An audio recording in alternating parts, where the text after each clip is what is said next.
الحمد لله نحمده ونستعينه ونستغفره ونؤمن به ونتوكل عليه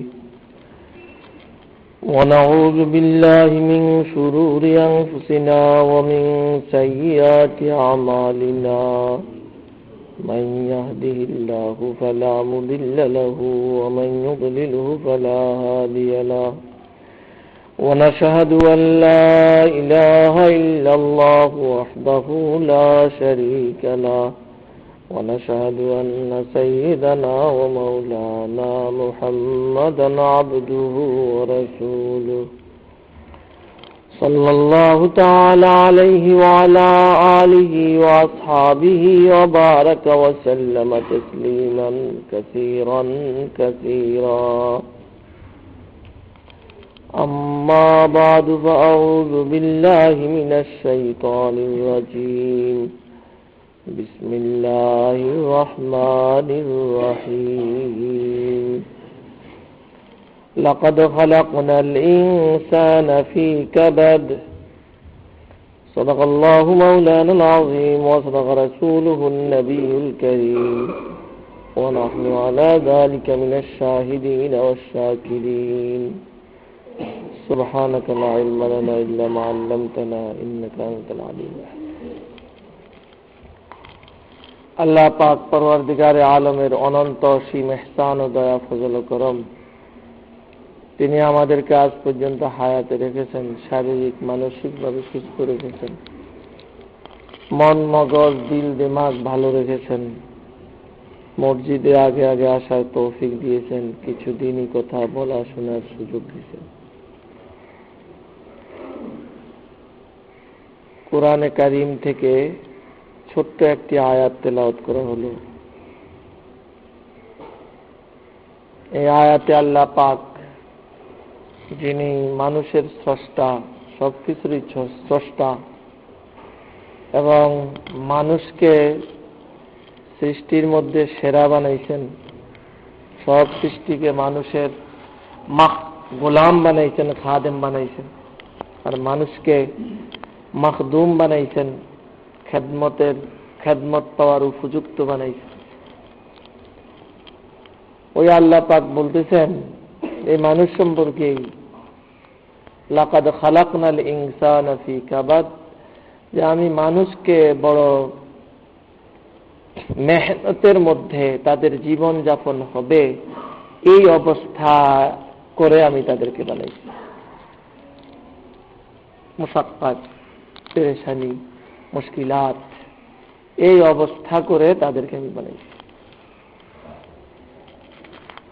সেই দিক দিয়ে আশরাফুল মাখলুকাত, সব কিছুই মানুষের জন্যই আল্লাহ পাক তৈরি করেছেন, মানুষের খেদমতের জন্য, সেবার জন্য।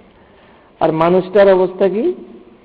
একদিকে বলতেছেন খুলাকাল ইনসানু যায়ীফা, অনেক কমজোর করে মানুষকে বানানো হয়েছে। আর এই আয়াতে বলতেছে যে আমি মানুষকে বড় কষ্ট, মুশাক্কাত,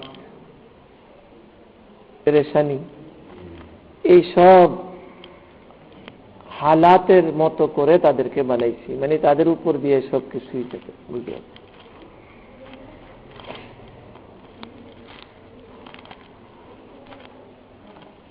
বিষয়টা এমনই, জান্নাতে পৌঁছার আগ পর্যন্ত মানুষের হালাতটা এমনই। একটা মানুষের জন্ম যখন হয়, এই জন্মের অবস্থাও তো কত কঠিন একটা অবস্থা না? সবাই উৎকণ্ঠায় থাকে যে শিশুতে আমি আর আপনি শিশুই তো ছিলাম, প্রত্যেকটা মানুষ এই পথেই তো আসছে, যে জীবিত হয় না মৃত হয়, কি যেন হয়, কি দুর্ঘটনা যেন ঘটে নাকি এমন। এরপর জন্ম হইলে পরেও কত রকমের আশঙ্কা, কত রকমের কি, বাঁচবে না মরবে, কত রকমের রোগ ব্যাধি শিশুদের, কত কি সমস্যা, অসহায়, নাচার, লাচার মানুষ। অযথা একটু কাপড় বেশি মুখের মধ্যে পড়লো তো মারা যেতে পারে নাকি? রাত্রে ল্যাপ মোহ দেয়ছে ভালো করে, ভালোভাবে চাপা পড়ছে, মরে গেছে। এরপরে পুরো জিন্দগিটা কিন্তু এমনই, একদম পুরা ঘরের চাল ভেঙে পড়তে পারে, যে কোনো মুহূর্তে ছাদ ভেঙে পড়তে পারে, রাস্তা দিয়ে যাইতেছে বাঁশের কঞ্চির মধ্যে গুতা খাইয়াছে সুইতে না, বাঁশের কঞ্চি আছে, গুতা খাইছে তো পায়ের এই দিক দিয়ে ঢুকে ওই দিক দিয়ে বাইরে গেছে। কত যে পেরেশানি এক কঞ্চি ঢুকলে, একটা প্যারেক ঢুকছে, এই হয়েছে সেই হয়েছে, কত।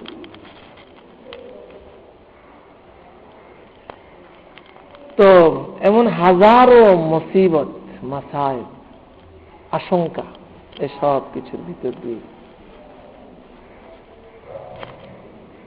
গাড়িতে চলতেছে, যে কোনো মুহূর্তে অ্যাক্সিডেন্ট হয়ে মারা যেত, এমনি মারা যেত, অ্যাক্সিডেন্ট ছাড়াই মারা যেত। দুনিয়ার হালাত হইল এমন। একটা মানুষ জোয়ানকালে শক্তি থাকে, যখন জোয়ানিটা শেষ হয়ে যায়, এই বার্ধক্য শুরু হয়, কষ্ট আর কষ্ট, মেহনত আর মেহনত, মানে কষ্ট আর কষ্ট তার কাছে। অন্য কাম করবে তো দূরের কথা, নিজের হাঁটা চলাই কষ্ট হয়েছে। যে হাত দিয়ে কত মানুষকে থাপ্পড় দিচ্ছে, কতজনকে ঘুষি দিচ্ছে, কত কি করছে, এখন গ্যালাস দিয়ে ওই হাত দিয়ে উঠে পানি খাবে, সেই শক্তি পায়। লাকাদ খালাকনাল ইনসানা ফি কাবাদ। এত হইল শারীরিক অবস্থা, এছাড়া আরো পেরেশানির কত যে সামান আছে। ওই এক দুঃসংবাদ পাওয়া গেল, ওখান দিয়া ছেলে একটা মরে গেছে, তারা ধরে লিয়ে গেছে, না হয় সে অ্যাক্সিডেন্ট হয়ে গেছে, ওই জমিটা আমাকে দখল করে লিয়ে গেছে, ওই হইছে সেই হইছে, কত রকমের পেরেশানি আছে। ওই তোমার নামে কেস দিয়ে দিচ্ছে একটা একজনে, খুশি আর খুশি আনন্দ, এই পেরেশানি শুরু হয়ে গেছে মুহূর্তের মধ্যে। আল্লাহ, তো দুনিয়ার হালাতটা কিন্তু দুনিয়ার জিন্দেগি,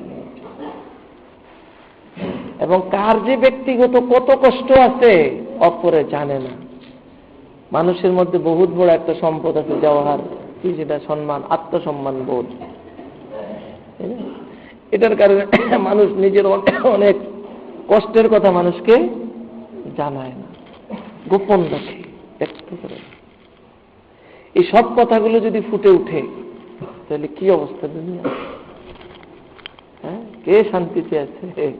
খুব শান্তি শান্তি দেখা যায়, দেখতে দেখা যায় শান্তি আছে, খুব শান্তি।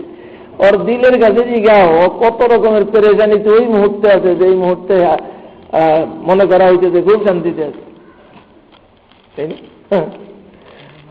আল্লামা রুমি রহমতুল্লাহ এরকম এক ঘটনা লেখছেন না কিতাবের মধ্যে,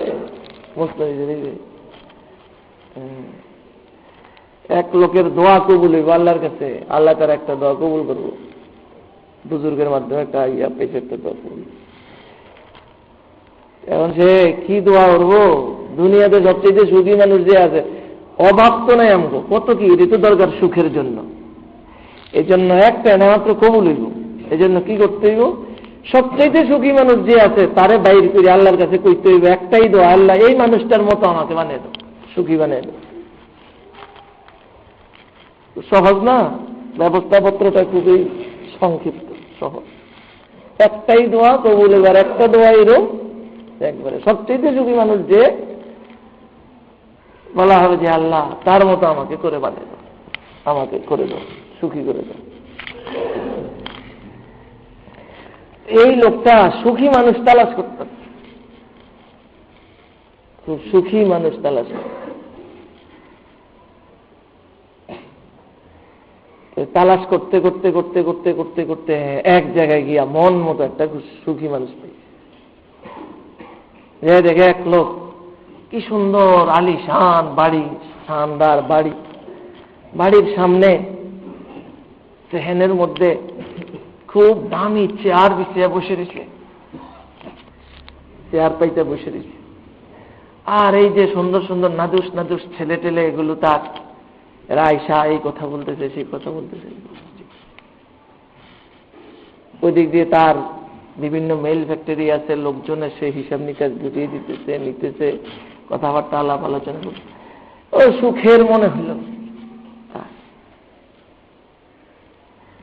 এই লোকটা সবচেয়ে সুখী। এর সাথে কিছু কথাবার্তা বললে টললে এসে তখন হলো যে তুমি কি উদ্দেশ্যে আসছে আসলে আমার কাছে? তখন যাইছে কেমনে আসে, প্রত্যেকে আসলে কি উদ্দেশ্যে আমাকে দেখতে আসলে, আমার কথা শুনতে আসলে, কি ব্যাপারটা কি? তো ব্যাপারটা হলো কিছুই না স্যার, ব্যাপারটা হলো এই, আমার একটা দোয়া কবুল হইব আল্লাহর কাছে। এজন্য এই দোয়াটা কি করব ভাবছি, সবচেয়ে সুখী যে আছে আল্লাহর কাছে বলবো, আল্লাহ ওই লোকটার মতো আমাকে করে দাও, সুখী বানিয়ে দাও। এই জন্য আপনার কাছে আসছি। তাই? তাহলে শুনো, আমার মতো দুঃখী দুনিয়াতে আর কেউ নেই।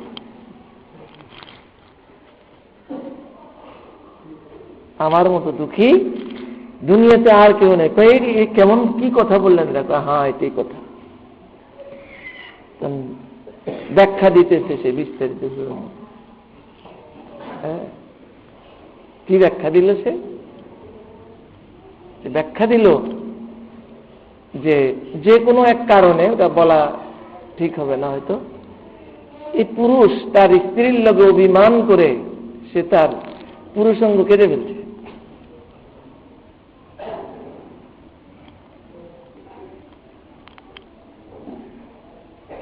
এখন আছে স্ত্রীর সাথেই, কিন্তু সে তো পুরা 16 আনা জানতেছে যে তার এই যে ছেলে পেলে যেগুলো দেখা যাইতেছে খুব সুন্দর সুশ্রী আদরের, এও আদর করতেছে বা এই সেই, সেটা জানতে যদি একটাও তার না, সবগুলো অবৈধ সন্তান তার স্ত্রীর, সবগুলো। সে বলতেছে এগুলো একটাও আমার না। এই যে সব, এই যে লোক টোক আসতেছে আমার এখানে, দেখতেছ আসতেছে, বাসায় যেতেছে, এর সব এসব আমার না। আমি এটা বলাও সম্ভব না, বর্জন করাও সম্ভব। তুমি মনে করো আমি কেমন কষ্টে থাকতে পারি দুনিয়াতে, কেমন কষ্ট থাকতে, বুঝে আসছে না? লাকাদ খালাকনাল ইনসানা ফি কাবাদ। কত রকম পেরেশানি যে মানুষের আছে, কত যে কি আছে, আছে ঠিকই।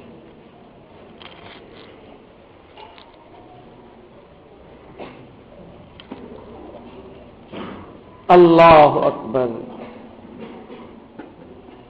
এই অবস্থাটা মারা গেল আর শেষ হয়ে গেল না, এর মধ্যে আরো ভয়াবহ পরিস্থিতি শুরু হইল। তার শুরু হইল না, হাসরের ময়দানের ভয়াবহতা, মিজান ফুলসিরাতের পরিস্থিতি, অবস্থা আরো কত পেরেশানি আর পেরেশানি, পেরেশানি আর পেরেশানি। এই হইল মানুষের অবস্থা। আল্লাহ বলতেছেন, এখন আমার বলার উদ্দেশ্য হইল এটা, যেই মানুষকে আশরাফুল মাখলুকাত বানাইছে, পুরা দুনিয়া, আসমান, জমিন, ফেরেশতা, চন্দ্র, সূর্য, গ্রহ, নক্ষত্র, নদ নদী, তাই না, পশু পক্ষী, সব কিছু এই মানুষের জন্য বানাইছে। আর এই মানুষটারে এভাবে করে রেখে দিল, এটাকে একটা হিসাবে মিলান যায় যে এই পর্যন্তই তাল্লাই বানাইছি সব, আর এই তার অবস্থা এই পর্যন্তই শুরু, এই পর্যন্তই শেষ। এটা কি কোন সাধারণ বিবেক, যার বিবেকের একেবারে এর নিচে আর বিবেক হইতে কল্পনাই করা যায় না, এত কম বিবেক। ওই বিবেকটার কাছেও যদি কেউ প্রশ্ন করে এটা কি একটা হিসাব মিলান যাবে, এটা কি হয়, এটা কি খাটে? আর তাও তার পক্ষ থেকে এই কর্মকাণ্ডগুলো সব আহকামুল হাকিমিনের পক্ষ থেকে। কার থেকে? আহকামুল হাকিমিনের পক্ষ থেকে।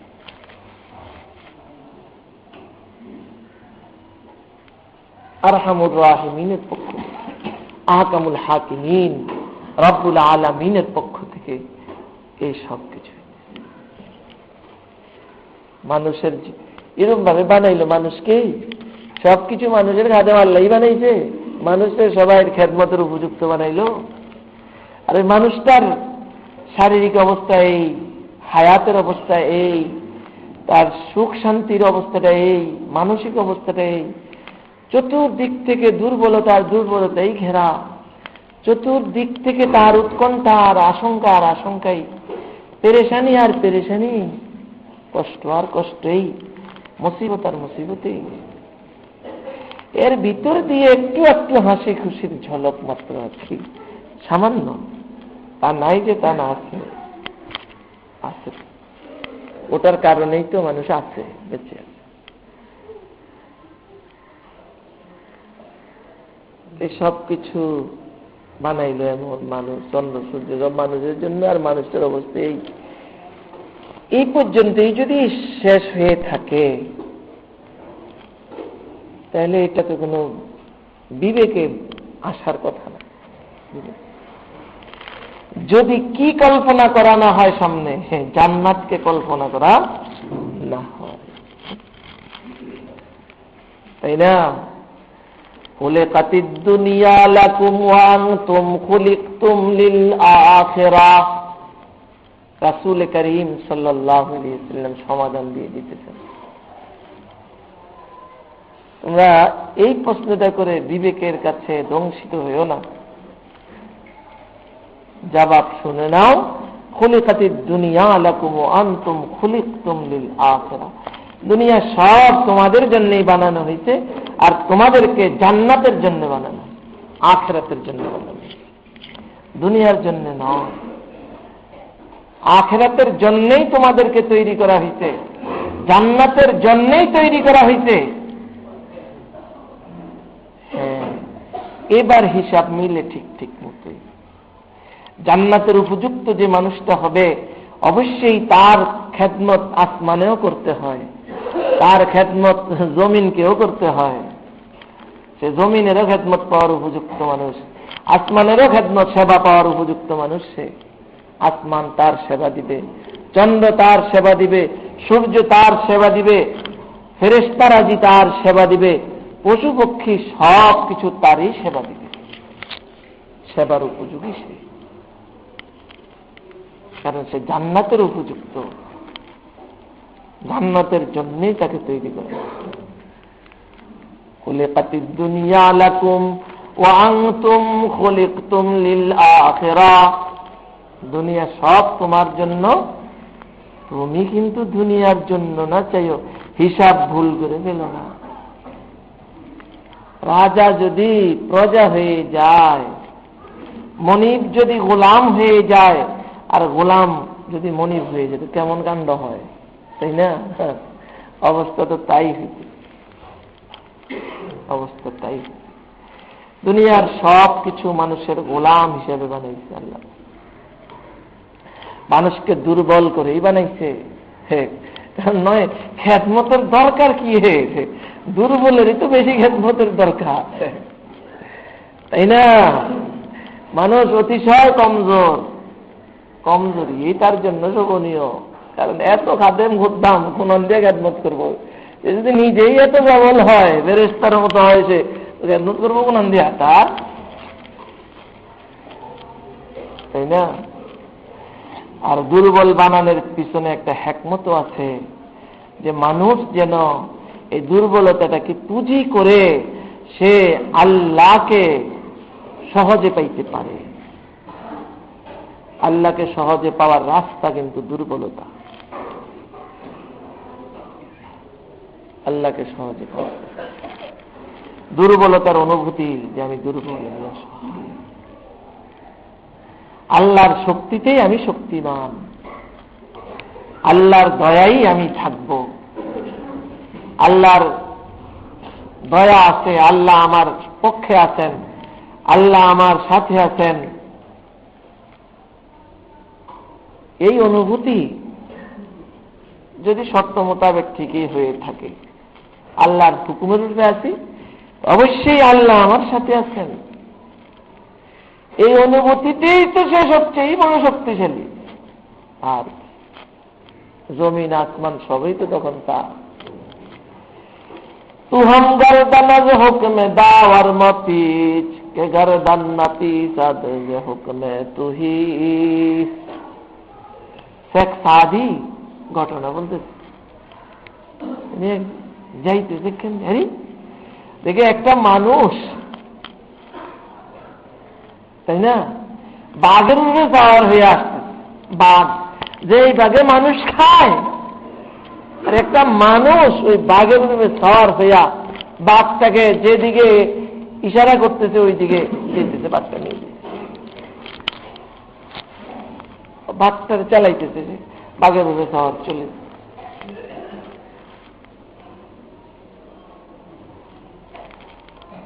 সাদি এটা দেখা কি অবস্থা, তাবাসসুম কুনা দাসতে বরलब গরে के सादी मदर ईंच दीदी शेरफ।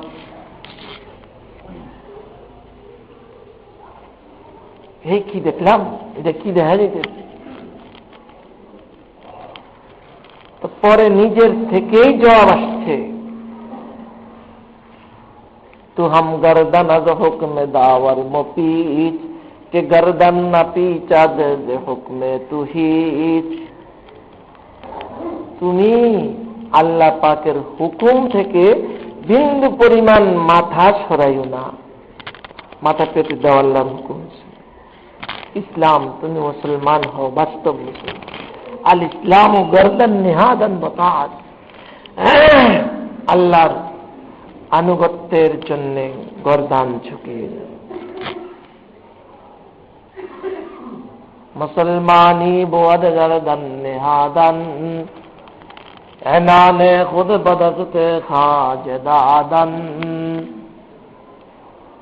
মুসলমান, তুমি প্রকৃত মুসলমান হয়ে যাও। তো হাম গর্দান আজ হুকমে দাওয়ার মপিচ, আল্লাহর হুকুম থেকে তুমি গর্দান সরাইও না, মাথা সরাইও না, মাথা পেতেই দাও। দেখবা के गर्दन न पीछा दे हुक्मे तू ही। তোমার হুকুম থেকে কেউই গর্দান সরাবে না। সব মাখলুক তো তোমার খাদেম বানাইছে, তো তোমার কথা শুনবে না কেন? কেন শুনবে? বাঘে তো তোমার কথা শুনবে। এই ঘটনা না, আরো কত ঘটনা আছে না? আল্লাহ রাসূলের সাহাবীরা আফ্রিকার জঙ্গলে গিয়ে ডাক দিছে না, তাই না? নাহনু আসহাবু মুহাম্মাদিন সাল্লাল্লাহু আলাইহি ওয়াসাল্লাম বলে ওদেরকে সম্বোধন করছিল না? তো তারা চলে গেছে না, বন জঙ্গল ছেড়ে দিয়ে চলে গেছে, সাহাবীদের জন্য জায়গা উন্মুক্ত করে দিয়ে। হ্যাঁ, ওরা চলে গেছে, তো ছেড়ে দিয়ে চলে গেছে। আরো কত ঘটনা। আল্লাহ। তো যাই হোক ভাই, আল্লাহ পাক আমাদের সফলতা, আমাদের কামিয়াবি, শক্তি সবকিছু রাখছেন আমাদের ঈমান আর আমলের উপর। ঈমান আর আমল, এটাই আমাদের শুরু, শক্তির শুরু, এটাই আমার শক্তির শেষ। দুনিয়ার মধ্যে আমি যতই অসহায় হই না কেন, হিসাব করলে তো আমার মতো অসহায় কেউই নাই। সর্বদিক দিয়ে আমি অসহায়। কি বুদ্ধি আর বেড়ে না বিবেচনা করি, তাই না? বাবুই পাখির বুদ্ধির কাছে তো আমার বুদ্ধি আর মানে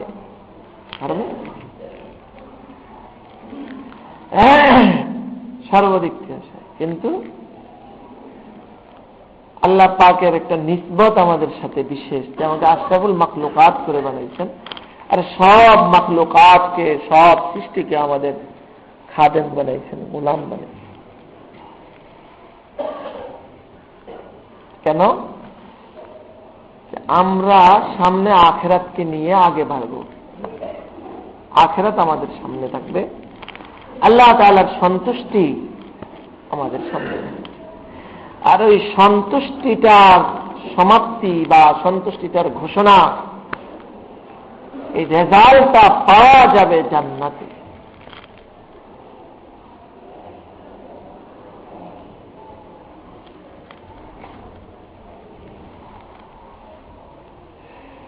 আরে সব কিছু নির্ভর করবে আমার এই অসহায়তা, সব কিছুরই প্রতিকার, সব কিছুরই পরিপূরক আমার ঈমান আর আমল। ঈমান আর আমল, আমার ঈমান আছে, আমল আছে, আমি শক্তিশালী, ঈমানের বলে শক্তিশালী। আল্লাহ পাকের মাইয়াত, যে আল্লাহ পাক আমার সাথে আছেন, আল্লাহর শক্তিতে আমি শক্তিশালী।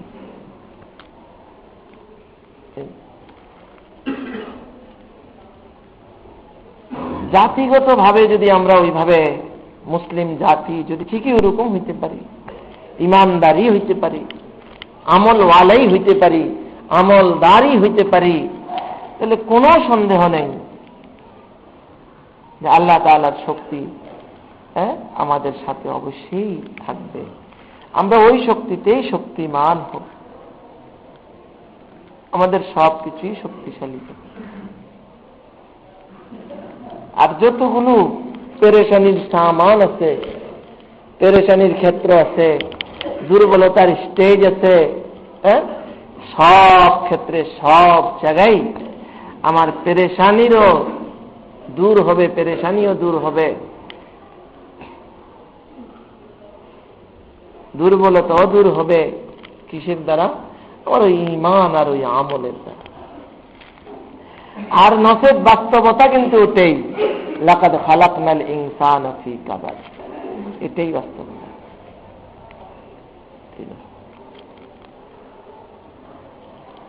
এক হাদিসে রাসূল করিম সাল্লাল্লাহু আলাইহি সাল্লাম তো এত সুন্দরভাবে বলেন, আমালুকুম উম্মালুকুম, আমালুকুম উম্মালুকুম, তোমাদের আমলটাই তোমাদের শাসক, তোমাদের আমলটাই তোমাদের শাসক।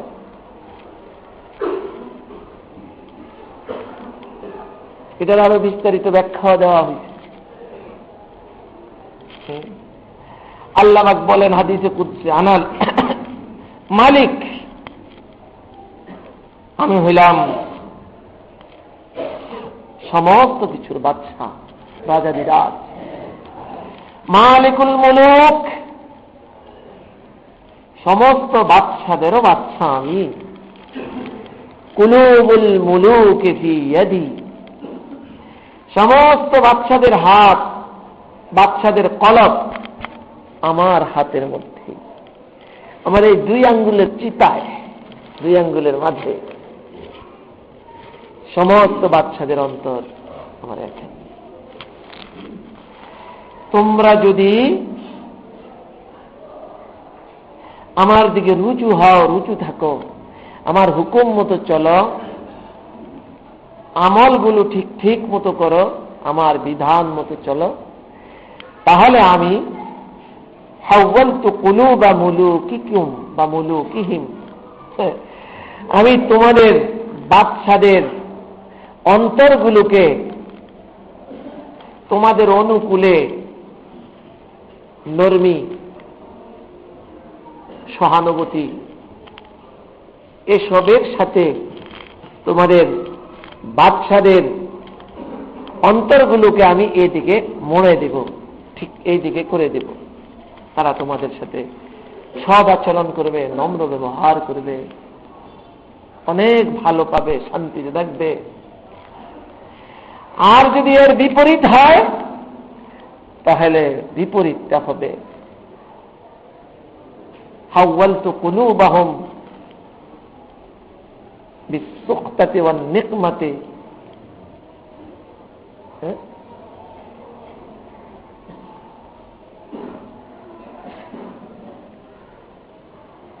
কষ্ট দিবে তোমাদেরকে, তোমাদের জন্য সে বড় ভয়ঙ্কর হবে, কষ্টদায়ক হবে।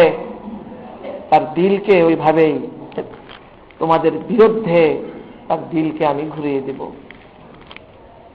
ফাসামুহুম সুআল আযাব, তাদেরকে বড় বেদনাদায়ক কষ্টদায়ক আযাব, শাস্তি, কষ্ট এগুলো তাদেরকে দিচ্ছে, কষ্ট থেকে।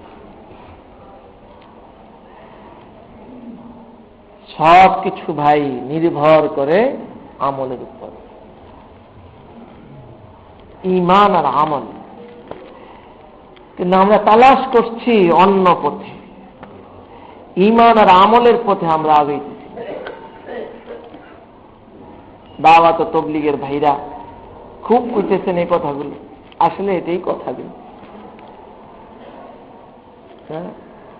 ঈমান আর আমল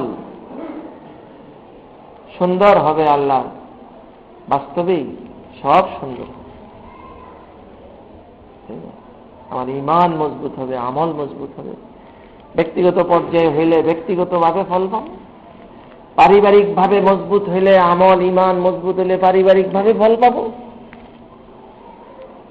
যেই পরিবারের সকল সদস্যের মধ্যেই সব সদস্যের ঈমান মজবুত, আমল মজবুত, মানে দিনদার পাকাপোক্ত ভাবে আছে পরিবারের সকল সদস্যের মধ্যে, মার মধ্যে আছে, বাবার মধ্যে আছে, সন্তানের মধ্যে আছে, স্ত্রীর মধ্যে আছে, স্বামীর মধ্যে, এই কয়েকজনে তো কয়েকটা নিষ্পত্তি তো না সম্পর্ক, অনেক শান্তিতে তারা, বহু শান্তি, যেটা অন্যরা আমরা কল্পনাও করতে পারবো।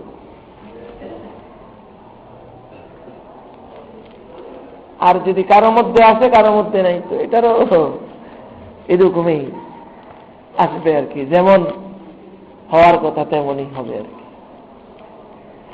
আর যদি মোটেই কারো মধ্যে না থাকে, তাহলে এটা যেমন হওয়ার কথা তেমন হবে। এটাও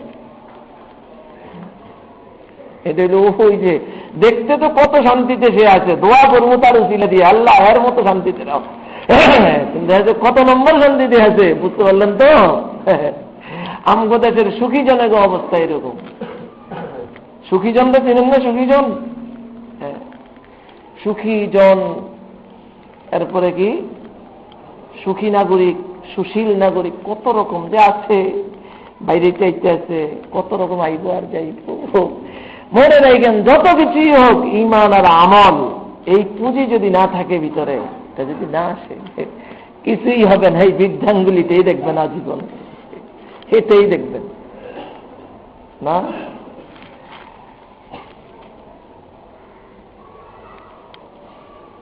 এজন্য দোস্ত, আল্লাহর কথা, রাসূলের কথা, এটাকে বিশ্বাস করি, বিশ্বাসের মতো এমন বিশ্বাস করি যে বিশ্বাসে আমাকে আমল করতে বাধ্য করে, এমন বিশ্বাস যেখানে আগুন জ্বলছে দেখতেছি, আমি ভুলেও আঙ্গুল দিব না, কেউ ঠেলা দিয়ে ফেলতে চাইলেও পড়ব না, বেঁচেই থাকবো, বাঁচারই চেষ্টা করব, বরং তার বিরুদ্ধে মামলা করব যে ও আমাকে মেরে ফেলার জন্য চেষ্টা করছে। আল্লাহ আল্লাহ রাসূলের কথাকে এমন ভাবেই বিশ্বাস করেন, গুনাহ থেকে ঠিকই বাঁচেন, নেক আমলের প্রতি উদ্বুদ্ধ হন, ঠিকই উদ্বুদ্ধ হন, লেগে পড়েন যদি শান্তি পেতে হয়। আর নতুন বাস্তবতা ওটা যেটা আল্লাহ কয়েছে, লাকাদ খালাকনাল ইনসানা ফি কাবাদ, পেরেশানি আর পেরেশানি, মুশাক্কাত আর কষ্ট আর কষ্ট, এর ভিতরেই আমি বানাইছি, এর ভিতরেই আসল ব্যাপার এটাই।